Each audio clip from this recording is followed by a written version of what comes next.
What's up, everyone? Welcome back to another episode of Everyone is Stupid. This time, we're talking about mobile game You development. got games on your phone. Now, back in my day, mobile games were something special. No invasive ads, no horny games targeted towards tweens. Let's derail for a second. Who came up with the term tween anyway? I mean, they're kids. Just call them fucking kids. Anyway, there used to be some real bangers for mobile games. I mean, we're talking Angry Birds.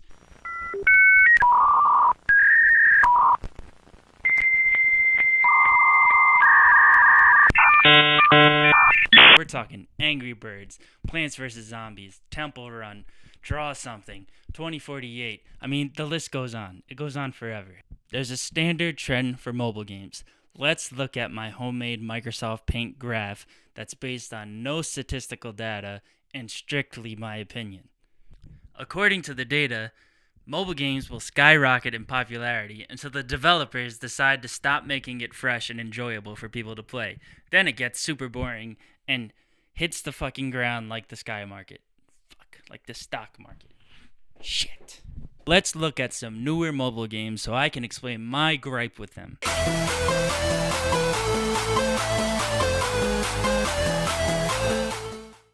First off, Voodoo is probably the biggest culprit for invasive ads in their games.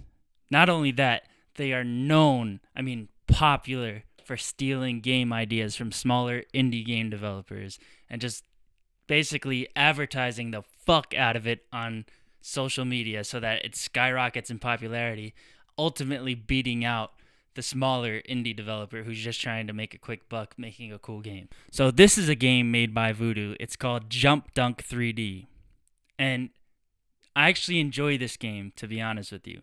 But there's only one really, really annoying problem, and that is the invasive ads in this game. First, you can already see there's an ad at the bottom of this, and that's not even the worst part. I'm talking about this. I mean, why? What the hell is this? Why? I mean, I like Star Wars and everything, but I bet you the game doesn't even look like this, first of all. Second of all, this definitely just cut me off in the middle of my fucking game. So I closed the ad, and you'll notice I was midway through this super cool flip, and then they just kicked me out to show me this stupid ad about Star Wars, even though I love Star Wars, this stupid Star Wars game that I guarantee you probably is nothing like what the ad advertises. Now, here's my problem with this.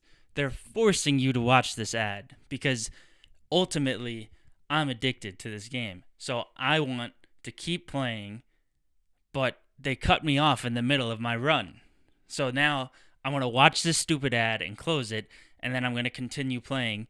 I'm going to continue my front flip so I can finish dunking my balls in the cups. Pause. This isn't even the worst example, though. So here's a game called Chained Cube 2048. When I was in high school, 2048 was a really cool game for me because I remember the day that it became popular at school. Literally was like even the teachers were playing 2048 and it was like who could get to 2048 first. So for me it was kind of like when I saw this game on the App Store, I was like, "Oh, that's cool. Let me try this." And it was sort of like nostalgic at first until I'm playing the game, and here's what's really annoying. So in this game, you slide these cubes together to double their value essentially. So 4 and 4 would make it an 8 cube. And basically, once you hit any new cube that's 128 or above, it pauses the game to force you to watch an ad.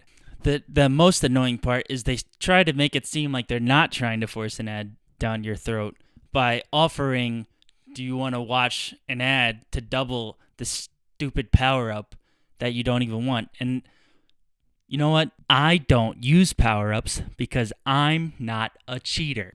So I just click no thanks, and then they still make me watch an ad. Why? If you were going to make me watch the ad anyway, why not just give me the power-up that I don't want? It's so stupid. It's really annoying because that would be like YouTube saying skip ad. You click skip ad, and then they still show you a slightly shorter ad. I would rather them just not give me the option at all, honestly. It feels like a punishment. The most annoying part about this, it happens for every cube you get that's a new cube after 128. And that happens every 30 seconds to 2 minutes, basically, because eventually you're just doubling these cubes. It's bound to happen unless you're really, really bad at the game. And even if you are really, really bad at the game, you'll probably start it again, in which the whole cycle continues and restarts again from 128. It's really, really annoying and honestly pointless. I mean, imagine watching TV. No, really. Imagine watching TV. Thank you. I'll be here all week. But jokes aside, imagine watching TV and there's a commercial every 2 or 3 minutes. I mean, you would just stop watching TV, like we all have. Thank you. I mean, network television is really the undisputed champion of invasive advertising, right under Facebook. But mobile game developers are really, really climbing the ladder for that belt. I mean, seriously.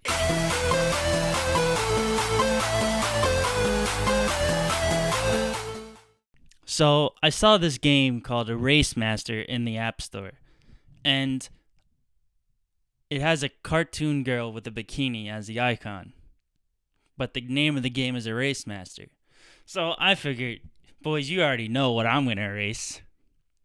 Her makeup. Who the hell did that shit? Anyway, so I saw it was for ages 12 and up. So I asked my mom just to be sure. And she said, "Why the fuck are you asking me? You're 24 years old." Anyway, the preview is also a bit sketchy. It's a picture of a girl with an eraser, and it says, "Wanna know her secret?" And I kinda wanna know her secret, don't you? So I downloaded it. As you can see, I am the eraser master. I breezed through those first 2 levels like it was nothing, even though they tell you exactly what to erase. Then I hit Einstein here. I seriously don't know how I got this one. I mean, really, I don't know. It was literally luck. All you need to know is Einstein loves you, and so do I. And hit our first ad. Now this ad is clearly targeted towards a certain audience. I mean, obviously, 12-year-olds and up. And once again, I'm 12 and up. So let's try it. Okay. So, damsel in distress waves her hand at me. No words, just waves her hand and expects me to know what she wants. A surprise? Okay, this game is meant for who? 12 and up? They're clearly hinting at something here, and it's kind of sad because I'm pretty sure this game is probably mostly played by like 12 to 16-year-olds, something in that range, and it's clearly like some kind of softcore, like weird stuff targeted towards teenagers. That being said, let's get back into it. How did you get here? What? You literally asked me to go here. You were literally outside this building waving at me. Literally you were outside this building waving at me to come in. She says, "Anyway, you can introduce yourself first. I'm Ariana, by the way." Why'd you ask me to introduce myself first if you were going to introduce yourself first? You just introduced yourself. That doesn't make any sense. As soon as I tell you my name, you won't be able to forget it. Yeah, my name is Guy McDude. Unforgettable, baby.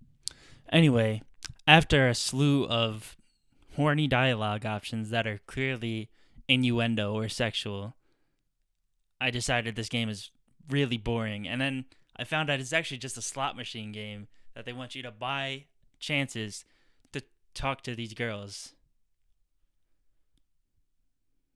Yay.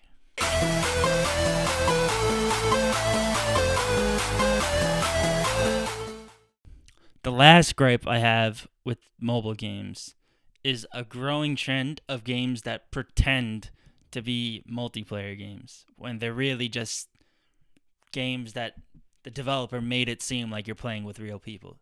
The first time I noticed this trend was in a game called Holdio, which is a game developed by Azure Games, which is the same developer who made 2048, the Chain Cube game. What really annoys me about this game is it's trying to emulate a style of game which I'm not sure, but I think was started by a game called Agario, which is a game where you're a circle that swallows up other circles. And Hold.io is a game where you're a hole that swallows up city blocks and other holes. And it's a really cool concept, but the problem with it is that it's so fake. You're not playing against real people. And this really bothered me because when I first heard about this game, I was playing it, I was destroying everyone. I was winning like every other game. And if I wasn't winning, I was coming real close. So I thought I was just really good at the game, as opposed to Agario, where I'm constantly just destroyed by bigger circles. So I was destroying everybody in this game. I was winning every single game or coming really close. So I told my friends, yo, download this game. I'll destroy you in it. And they did. And then we realized there's no way to play against each other, which then led me to believe you're not actually playing against people. You're just playing against AI. So I was never actually good at the game. Well, not that I was bad at the game, but the game makes you good at the game. So there's really nothing to be proud of or talk shit about. I haven't felt this hurt since my brother would give me the unplugged controller when I was a kid. To make matters worse, though, the game has only gotten more annoying since the last time I played it. So first off, drag your finger to move your hole. I thought this game was for 12-year-olds. You naughty, naughty. You teasing me, you naughty, naughty. Anyway, so I'm over here gobbling up the whole city. And then what's this? I'm at the 1 minute mark. And halftime.